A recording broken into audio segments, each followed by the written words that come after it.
হুম, আমার সকল ফেসবুক ভাই বন্ধুরা কেমন আছেন?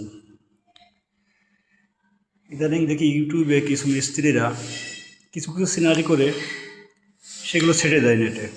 ছেড়ে দেওয়ার পরে সেটা বাড়িওয়ালা অনেক স্বাচ্ছন্দ্যে গ্রহণ করে। গ্রহণ করার পরে তারা কিন্তু কখনোই বলে না এরকম একটা ডিজাইন করতে তারা কত টাকা নেয়।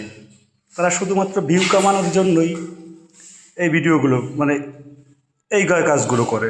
কিন্তু এতে তো মালিক বোঝে না যে কত টাকা লাগে বা কীরকম খরচ হয়।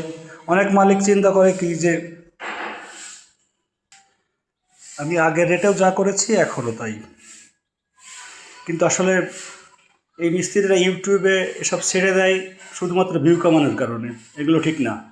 মূলত প্রত্যেকটা মিস্ত্রির উচিত একটা করতে কত টাকা লাগে এরকম একটা কিছু জানায় তারপরে করা উচিত, কিন্তু তারা তা করে না। এগুলো চরম অপরাধ। বাড়িওয়ালা চিন্তা করে মিস্ত্রি তার বড় ভাইকে অন্য কিছু, এই জন্য সে মিস্ত্রিরা কোনো টাকা দিতে চায় না। এর কারণে যে অনুযায়ী তারা রেট ঠিক করে ওই অনুযায়ী কাজ করানোর চেষ্টা করে।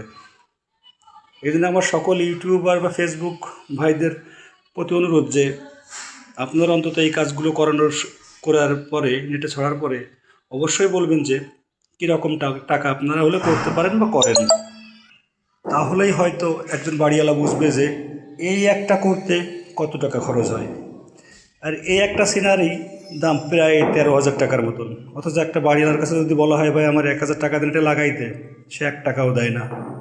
এই জন্য আমাদের সকল ইউটিউব যারা মিস্ত্রিরা এগুলো ছাড়েন অবশ্যই বলবেন যে কীরকম খরচ দিন লাগাইতে।